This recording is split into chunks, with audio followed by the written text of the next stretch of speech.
Laurent Roland bonjour. Maurice Yagua, bonjour. Amis téléspectateurs, amis Internet, bonjour. Adrien Chomanko, bonjour. Bonjour Maurice Yagua, bonjour à toutes et à tous. Alors, à la une du quotidien Matin Libre, plusieurs quotidiens ont abordé le sujet, la loi cadre sur la planification, le développement public. Les députés s'approprient le projet. Adrien Chomanko, de quoi s'agit-il? Oui, vous savez, le développement d'une nation passe toujours par la planification.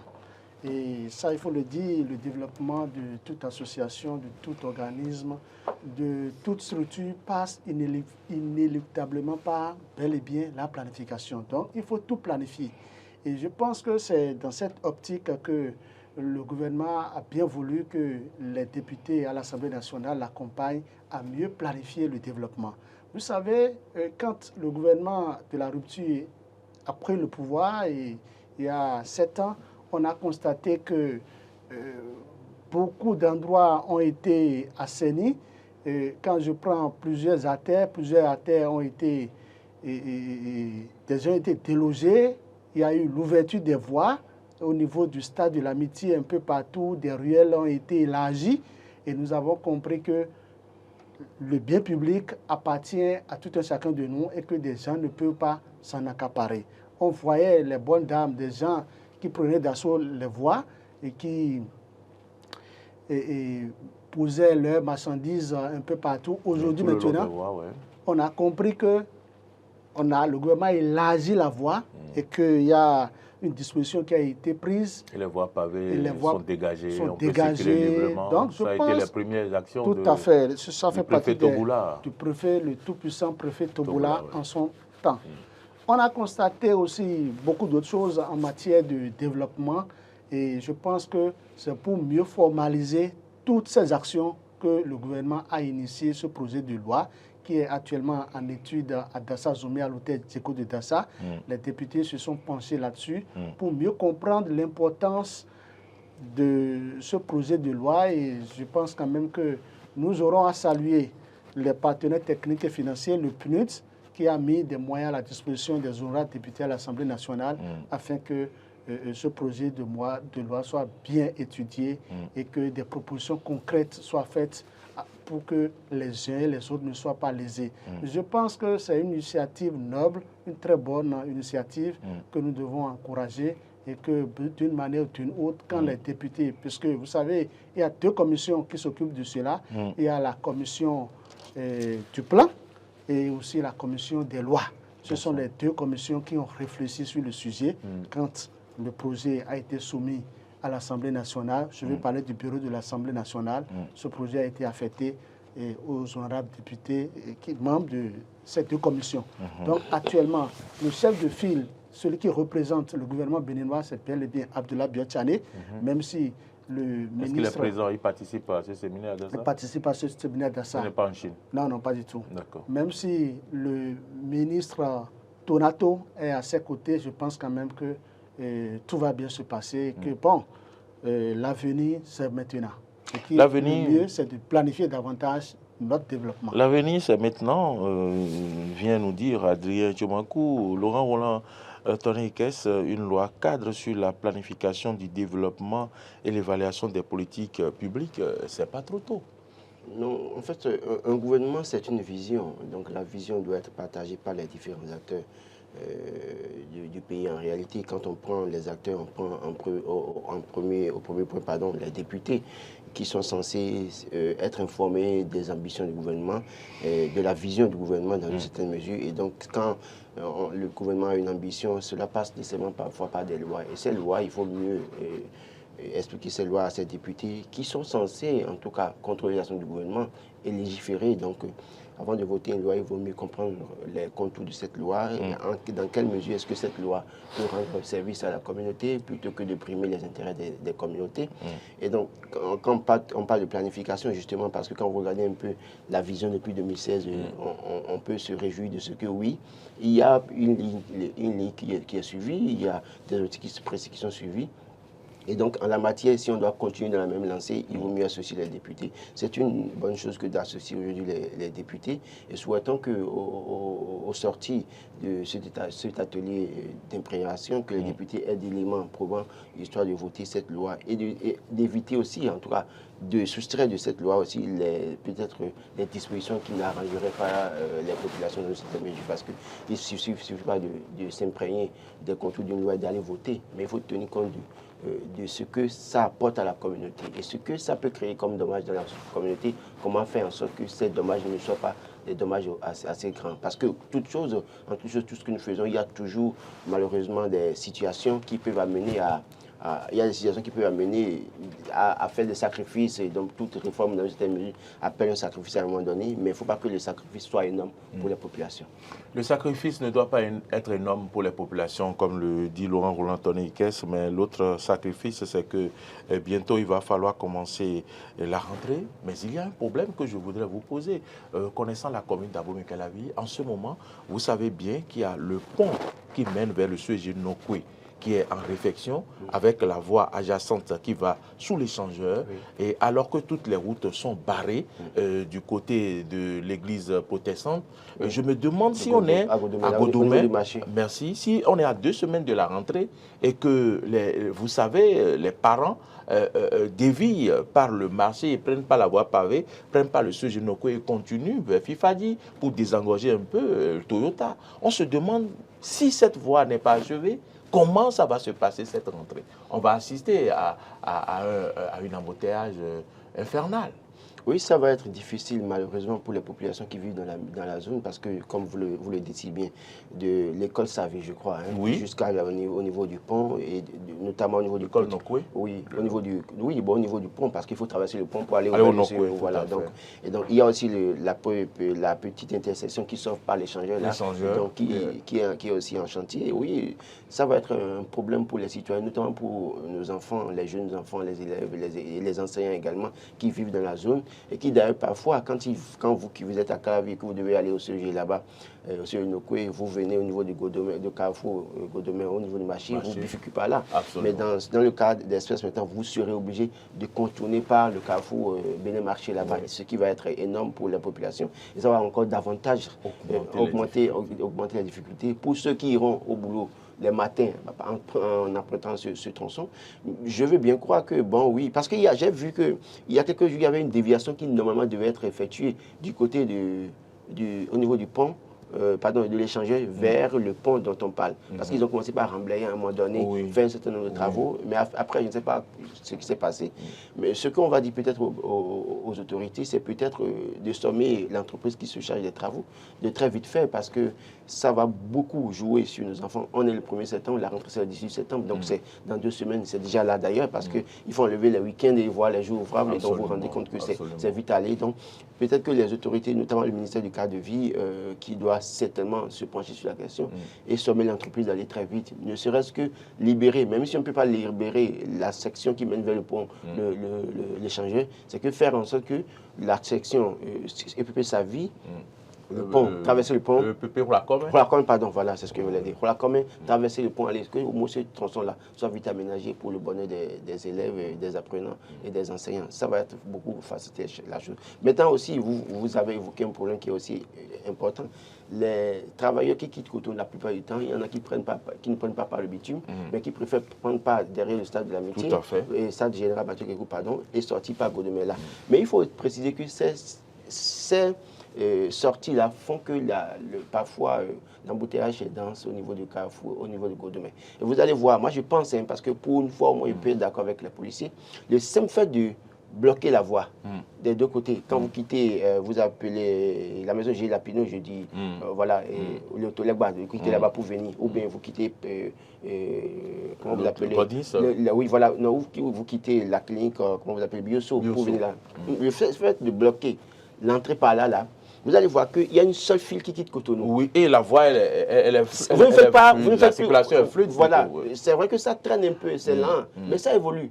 Ça évolue. Et donc, je pense que oui, le fait de même de bloquer ces sorties-là ou bien ces entrées-là aussi facile parce que tout le monde maintenant prend le même tronçon et ça va. C'est vrai que ça traîne, mais ça ne fait pas 30 minutes. C'est-à-dire que vous allez sur le tronçon, en peine 10-15 minutes, là, vous êtes déjà passé. Par contre, avant, le fait que les policiers donnent assez à ceux qui quittent de l'autre côté, rentrer chaque fois, on perd assez de temps, énormément de temps. Donc, je crois que c'est ça là aussi. Ça, au moins, ça règle un problème aujourd'hui. Et Adrien Jumakou, quel est votre avis sur le sujet si on sait que le CEG est à quelque part et que le pont dessert beaucoup de gens qui quittent Calavi, Révier, ailleurs pour donc passer par Fifadi rapidement et rallier Cotonou. Si aujourd'hui le pont est en chantier et qu'on sait qu'il y a beaucoup d'élèves qui fréquentent le CEG Nonko et dont les parents doivent les déposer, n'est-ce pas un problème qui va se poser à la rentrée?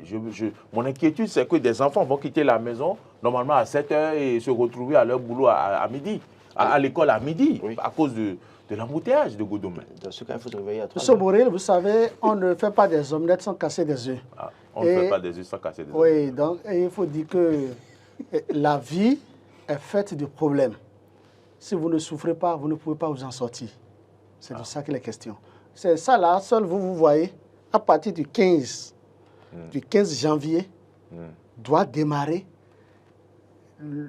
la grande infrastructure qui sera érigée au niveau de l'étoile Carrefour Verdecor. C'est Katouyota. Vous voyez? Donc là, maintenant, et je pense que c'est au regard de tout ça que le gouvernement a très tôt compris pour associer les députés à travers un atelier qui se déroule à Boy et à Dassa-Zoumé pour qu'au moment opportun, les gens ne crient pas beaucoup. Parce que on ne peut pas vouloir développer un pays et ne pas souffrir. Nous devons tous empathie. Nous devons tous mettre la main dans la pâte. C'est difficile. Et quand vous parlez de la rentrée, moi je vois que le CEG Nokoué, c'est encore mieux. Sinon, regardez, allez à Bonou, allez à Karemama, à Malanville, où les fleuves Niger, fleuves Ouémé, sont en train de faire ravage. Et les enfants ne vont pas reprendre les écoles. Et les enfants, ce n'est pas évident que ces enfants démarrent à temps la rentrée scolaire. Mais ça, c'est un aléa naturel. Écoutez, c'est un aléa naturel. Et c'est un phénomène cyclique. Ici, par exemple, les gens peuvent accélérer les travaux. Non, écoutez. Ils peuvent achever les travaux. Si on y met les moyens, ils peuvent travailler 24 sur 24 et achever les travaux. Si c'est les moyens existent. Les moyens existent et les travaux traînent comme ça. Les travaux ne traînent pas. Allez vous renseigner. C'est une question de calendrier. Les gens... Est-ce que le calendrier ne doit pas tenir compte des réalités qui nous obligent à aller vite? Et si le monsieur s'empresse pour faire ce que vous pensez que ça sera bien, et c'est le mauvais qu'on nous fait, ou du moins, on fait quelque chose, et 6 mois après, ça commence par se détérioriser. Ce n'est pas lui qui va en répondre au tribunal. Bien sûr que oui. Donc je pense quand même que... Je pense qu'en fait, il dit que l'entreprise doit vite faire, il n'a qu'à prendre sa responsabilité, notamment que le ministre interpelle l'entreprise. Ce n'est pas trop demandé. Ce n'est pas parce qu'un travail pourrait être fait pour se détériorer dans le temps. Je pense sincèrement que... Et quand on parle de Bonou, on parle de Karemama, l'eau, c'est un phénomène naturel qui arrive. Par contre, c'est un phénomène humain. C'est les hommes qui travaillent. Et donc, dans une certaine mesure, c'est vrai qu'on veut la qualité. On peut demander à l'entreprise de faire. Vous savez, il y a des chantiers sur lesquels les gens ont fait 2 ans, 3 ans qui pourraient réaliser en 6 mois ou en 1 an et de bonne qualité. Ce qu'on demande, c'est que oui, que le ministère essaie de voir si c'est possible de faire vite, d'accélérer les travaux, d'accélérer. Parce que le problème, c'est tout un monde qui va souffrir sur ce transport. On en parle banalement ici, mais attendez le 18 septembre pour comprendre ce que nous sommes en train de dire. Le matin du 18 septembre, vous verrez. Parce qu'il y a trop de gens qui quittent Cotonou et qui quittent Calavi. Et Calavi qui rentrent dans Cotonou. Vous allez voir désormais. Il y a des parents qui ont 3 véhicules et 4. Et pour le moment, les enfants sont à la maison. Donc, 2 véhicules sont au repos parce qu'ils n'utilisent que 1. Et à la rentrée, ils vont remettre ces véhicules en circulation. Avec les chauffeurs et les enfants.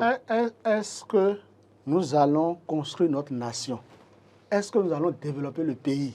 C'est le prix à payer. Non, mais ce que nous disons, c'est si la planification avait été mal faite, écoutez, est-ce que j'ai jamais dit ça?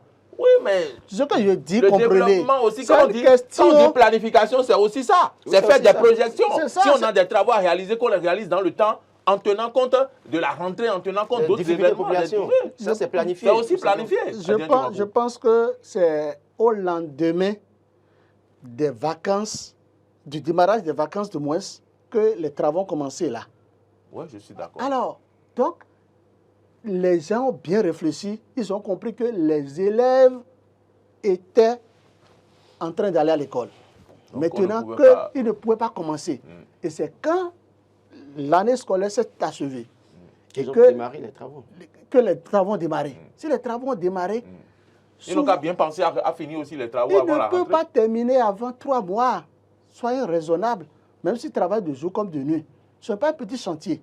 Encore que, vous savez, les bitumes, les matières que les gens utilisent, quand ils mettent ça sur, je ne sais comment ils ont leur expression, il faut quelques jours plus tard avant de poursuivre. C'est de ça qu'il est question. Donc, ils doivent respecter leur calendrier. On va souffrir. On va souffrir pour mieux en bénéficier. C'est de ça qu'il est question. Je crois qu'au niveau du Carrefour Zikatoyota, on ne va pas connaître les mêmes difficultés parce qu'en fait, au moins, il y a plusieurs voies de sortie. Quand vous quittez Étoile Rouge, vous êtes libre de passer par Zikatoyota. On va toujours connaître des difficultés. Comme si les écoles qui sont aux alentours. Parce qu'aujourd'hui, il y a eu beaucoup de voies. Si vous quittez l'Étoile Rouge, vous pouvez dévier à gauche. Par Ologede et sortir par Fifadi, par exemple. Quand vous venez à l'Étoile, vous pouvez dévier par, comment vous appelez, par... Il y a aussi une autre voie à gauche. Non, vous pouvez dévier par Agontikon. Voilà. Vous pouvez passer par le Kadjeon, le tronçon Kadjeon. Vous pouvez aussi passer par l'aéroport et sortir par Godemain par là-bas. Donc il y a plusieurs voies de sortie aujourd'hui. Je crois que si on fait une bonne planification en termes de, comment vous appelez, de circulation, de voies secondaires, en tout cas, de déviation, ça ne va pas être le même problème. Parce que ici, malheureusement, c'est une seule voie en réalité. Parce que de part et d'autre, il y a de l'eau et donc il n'y a pas d'autres ports de sortie. Mais de l'autre côté, je pense qu'il y a plusieurs ports de sortie et que ici, il suffit seulement que quand vous quittez Tokwa, au lieu de venir passer par l'Étoile Rouge, vous passez par Sikekodji, Ologade. Quand vous quittez peut-être Zongo, vous quittez, vous faites tout droit pour sortir par Kadjeon, pardon, Agontikon et autres là. Donc ça va faciliter un certain temps soit peu la situation. Monsieur Morel, ça dépend de votre programme. Il y aura toujours des difficultés, quel que soit l'acte que le gouvernement va poser là. Nous aurons toujours des difficultés pour mieux en bénéficier demain. Je prends l'exemple de Godemain.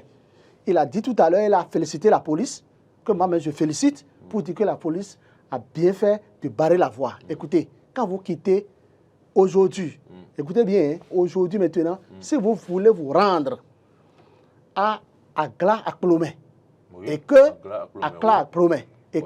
vous êtes dans votre véhicule, vous quittez le carrefour Béné-Marché, il faut passer, il faut aller directement venir à Godemain Togoudo.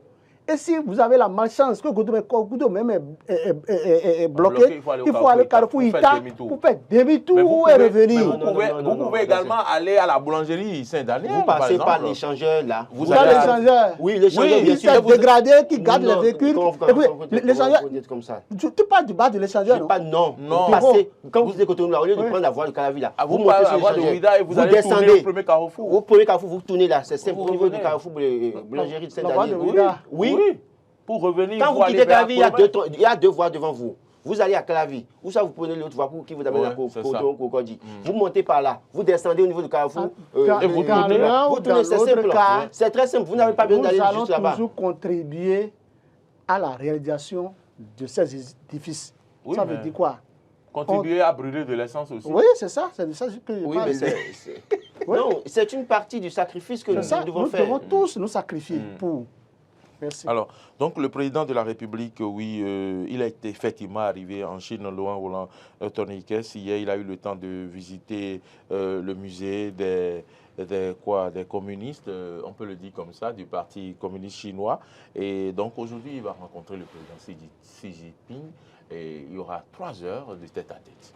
Oui, déjà, dire que Patrice Talon a été visiter le siège du Parti communiste chinois, c'est déjà...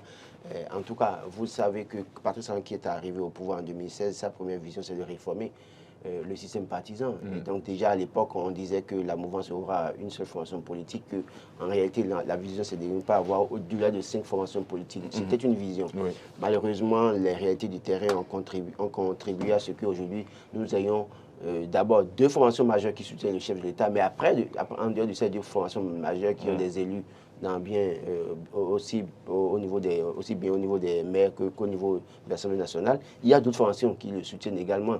Ce n'était pas la vision de Patrice Talon au début. Et donc aujourd'hui, quand il va en Chine, et d'ailleurs, quand vous vous rappelez, quand on se souvient qu'il y a quelques semaines en arrière, les responsables du parti Bloc républicain, du parti Union progressiste de renouveau, étaient en Chine, étaient au parti communiste chinois, et qui, entre-temps, a fait dire peut-être, ce qui a fait dire à certains analystes que oui, peut-être qu'on assisterait bientôt à la fusion des 2 partis pour en faire un parti fort. Et que le chef de l'État aussi en arrive à décider d'aller là-bas pour aller s'imprégner de comment est-ce que ce parti a fonctionné depuis 1933. On peut peut-être se poser la question si dans les prochains jours, il n'y aura pas une fusion du parti Union progressiste de renouveau et le bloc républicain. De toute façon, ce rapprochement des 2 formations, ça certainement peut avoir des résultats aussi assez probants pour la mouvance qui est au pouvoir et qui devra aussi batailler dur pour conserver le pouvoir en 2026. Mais moi, au-delà de ça, je pense que oui, Patrice Talon va à l'école des Chinois et certainement quand il va revenir au pays, il n'hésitera pas à mettre en pratique certaines notions acquises du côté du Parti communiste chinois. Il faut que les on sait que nos musées sont en rénovation. Donc le Patrice Talon, c'est quelqu'un qui apprend très vite et qui n'hésite pas à appliquer quand il s'agit de l'appliquer, quand il est convaincu que oui, ceci est bon, il le fera. Donc ne soyez peut-être pas surpris de voir peut-être les 2 partis fusionnés. Je ne dis pas que ça va arriver nécessairement, mais ça peut arriver. Ça peut arriver parce qu'aller en rang dissocié en 2026 peut être véritablement préjudiciable pour la formation, pour la mouvance. Maintenant, il va rencontrer Xi Jinping aujourd'hui, il va discuter certainement pas de 3 heures. Oui, en 3 heures, on peut dire beaucoup de choses. En 3 heures, oui, 3 heures. D'habitude, c'est pas de 3 heures, pas de tête-à-tête de 3 heures, mais ça veut dire que le numéro 1 béninois a certainement beaucoup de choses à demander, à dire au président chinois, beaucoup de choses à mettre sur la table. Et sachant que ces derniers temps, il y a un certain nombre de situations dans la sous-région et un certain nombre de situations au Bénin, et pour lesquelles peut-être Patrice Talon va requérir l'avis du numéro 1 chinois, ses conseils évidemment. Et puis évidemment, la situation oui, des coups d'État aujourd'hui en Afrique, c'est des questions certainement qui seront sur la table. Et Patrice Talon certainement ne manquera pas à avoir l'avis, les conseils du président chinois et également avoir le soutien du peuple chinois en cas d'une situation désagréable peut-être. Donc moi je crois que oui, c'est maintenant l'une des parties aussi c'est la visite aux entreprises chinoises. Et j'ai pu lire à la une d'un journal que la vraie raison de Patrice Talon en Chine, c'est l'industrialisation du Bénin. C'est un journal qui a écrit ça ce matin. Et je l'ai déjà dit, je crois que oui, quand on met en place quelque chose comme la GDIZ, comme on a à Glodibé, qui montre un certain nombre de choses pour le peuple béninois, j'ose croire que oui, Patrice Talon n'hésitera pas à davantage convaincre les entreprises chinoises au fin de les amener à s'installer au Bénin. Absolument, mais les entreprises ne peuvent pas s'installer sans l'électricité. C'est tellement qu'il aura l'occasion d'en parler suffisamment pour qu'on puisse voir comment aider le Bénin également à développer ce secteur. Oui, non, c'est vrai que sur le site, quand moi j'ai été là-bas pour voir un peu le plan de la maison, il y a des dispositions qui sont prises pour une autonomie énergétique de la maison, du site. Je crois qu'ils ont parlé de 2 centrales normalement qui doivent être installées sur le site, ce qui donne une certaine autonomie au site. Donc je crois que le problème sur le site ne devrait pas être le problème d'énergie. Non. Ce problème est déjà réglé. Très bien, voilà qui rassure. Adrien Tchomakou, le président est en Chine, il va rentrer le 3 septembre. La rentrée gouvernementale, c'est ça, va démarrer le 4. Et oui, est-ce que vous avez des informations que vous ne voulez pas livrer ici? Est-ce qu'il y aura remaniement? Est-ce qu'il y aura... Oui, vous savez,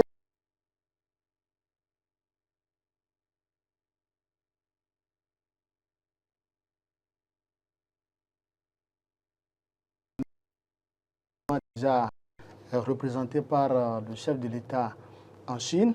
Et à son retour, ce sera de bonnes nouvelles. Il s'est fait accompagner de certains ministres, notamment le ministre des Affaires étrangères, la ministre du Commerce, le ministre de l'Économie et des Finances. Également le ministre de l'Économie et des Finances.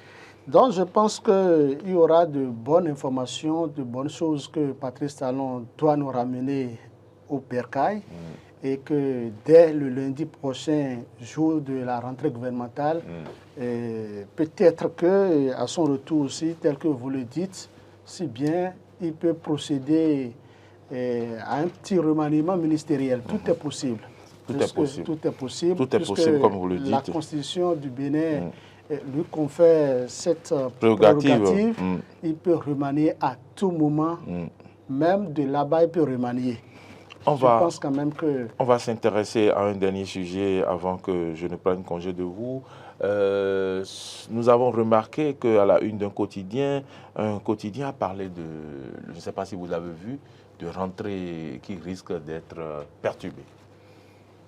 Oui.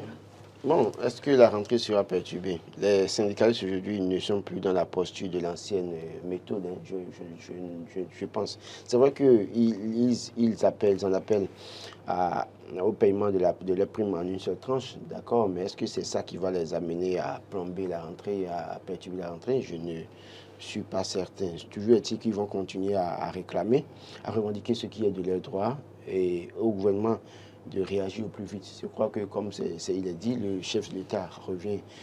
En tout cas, la rentrée gouvernementale, c'est pour le 4 septembre. Et je veux bien croire que dès la reprise, il y aura rapidement une rencontre avec les autorités, les centrales syndicales, notamment en charge du secteur de l'éducation, pour discuter. C'est Matin Libre, oui. Merci Marcel, c'est Matin Libre qui en parle.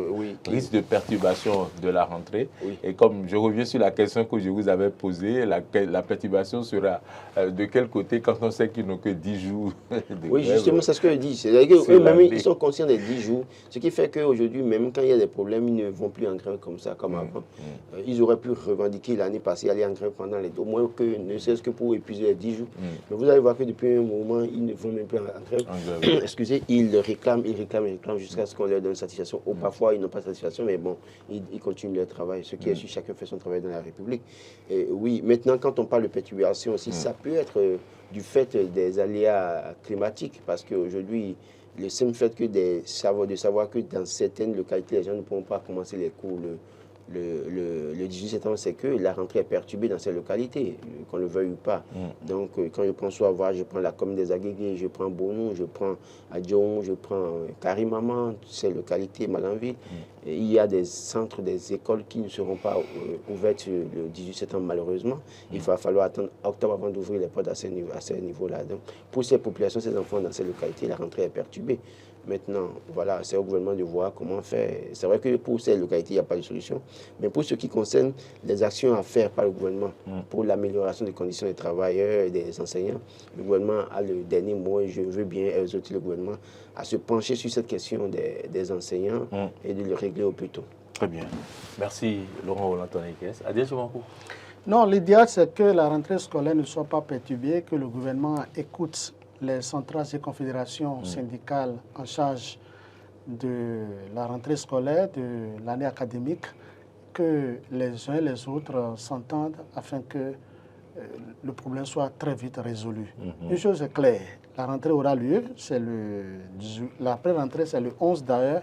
Il y aura qu'ils ont parlé de trucs pédagogiques. Oui, la journée pédagogique.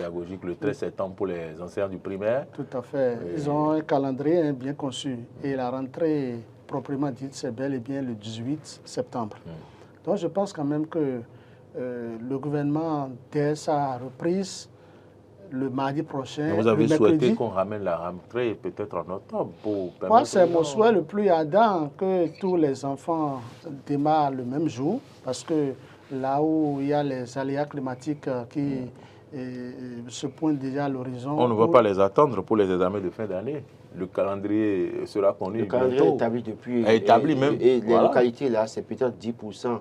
Ou 5%, je dis n'importe quoi, de l'effectif total. Je crois que oui. Et puis, non seulement ça, la rentrée, la vision du gouvernement, c'est de finir en juillet maintenant, 9 mois réglo, pour que nous puissions véritablement avoir le temps de vacances. Donc, si on doit prolonger en automne, c'est qu'on risque d'aller à fin juillet, août pour les enfants. Est-ce que ça ne va pas jouer sur le calendrier, notamment sur les vacances de l'année prochaine? Et d'ailleurs, cette situation d'inondation, c'est chaque année.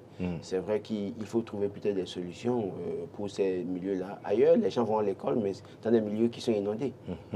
On peut trouver des solutions avec les techniciens, les experts en la matière. Très bien. C'est fini? C'est bon. Très bien. Laurent, c'est bon? Oui, ça peut être. D'accord. Merci à vous. Merci à Laurent Roland Tonnikes. Merci à Adrien Tchoumakou.